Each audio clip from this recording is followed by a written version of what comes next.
اہم خبر دے رہے ہیں کہ امریکہ نے آبنائے ہرمز کی ناکہ بندی شروع کر دی ہے۔ جہازوں کو ایران کے بندرگاہوں اور ساحلی علاقوں تک رسائی سے روکا جا رہا ہے۔ ایران سے منسلک بحری سرگرمیوں پر کڑی نظر رکھی جا رہی ہے۔ میرینز نشریات پر نظر رکھیں۔ امریکہ کی سمندری جہازوں کو ہدایت، خلیج عمان اور آبنائے ہرمز کے قریب آپریشن کے دوران امریکی بحریہ سے رابطے کے لیے چینل 16 استعمال کریں۔ تجزیہ کار احتشام الحق صاحب ہمارے ساتھ موجود ہیں، ان سے تفصیلات جانیں گے۔ بہت شکریہ۔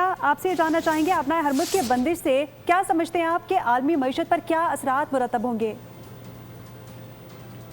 لیکن جی صورتحال جتنی تیزی کے ساتھ بدل رہی ہے، ایک تو گلوبل اکانومی پہ تو امپیکٹ جو آنا ہے وہ تو اپنی جگہ پہ ہے، لیکن فوری طور پہ تو ایک گریٹر کنفرنٹیشن کی بات جو ہے نا وہ لوگ رہے ہیں کہ اب جی طریقے سے ایران نے بھی بڑا واضح طور پہ کہہ دیا ہے پاسداران انقلاب کے ہمارے جو قریب آئیں گے ان کے جہاز ان کو ماریں گے ہم، اور بارودی سرنگیں بچھی ہیں، اور پریزیڈنٹ ٹرمپ نے کہا تھا کہ جی ہم نے بارودی سرنگیں جو ہیں ان کو صاف بھی کرنا ہے، اور پھر وہ جو لوگ جو جہاز ٹول دے کے جا رہے ہیں ایران کو ہم ان کو پکڑیں گے، ان کو نہیں جانے دیں گے، اور یہ کہ ایک فری انٹرنیشنل واٹر وے ہے، اور اس پہ کسی صورت میں بھی کوئی دنیا کا لا جو ہے نا انٹرنیشنل لا اپلائی نہیں ہوتا کہ آپ اس کو اپنے قبضے میں کر لیں۔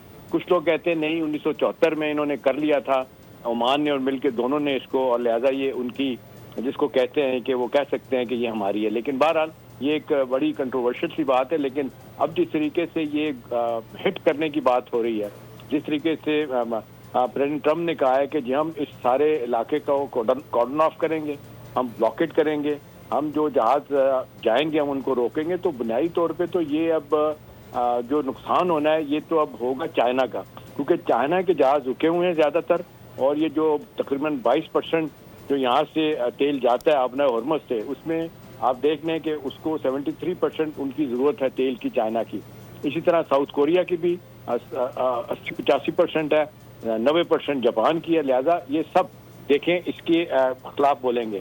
دوسرا آپ دیکھ لیں پریزیڈنٹ ٹرمپ نے اناؤنس کیا تھا کہ آبنائے ہرمز کھولنے کے لیے ہمارے ساتھ سارے چلیں، آپ نے دیکھا سب نے مخالفت کر دی، اور تو اور برطانیہ کے جو کیئر سٹارمر ہے پرائم منسٹر، انہوں نے کہا کہ جی ہم آبنائے ہرمز کو کھلوانے کے لیے امریکہ کے ساتھ نہیں جا رہے۔ تو اب دیکھیں یہ سولو ایک ان کا ایک جس کو کہتے ہیں اپنے طور پہ وہ کرنے کی کوشش کر رہے ہیں، اس کے نتائج بڑے خوفناک ہوں گے۔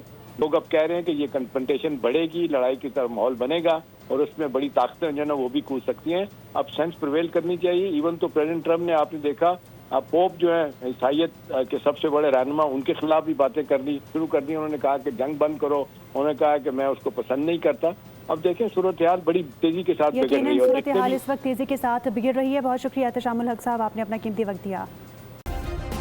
سبسکرائب کریں اور بیل دبائیں تاکہ کوئی خبر رہ نہ جائے۔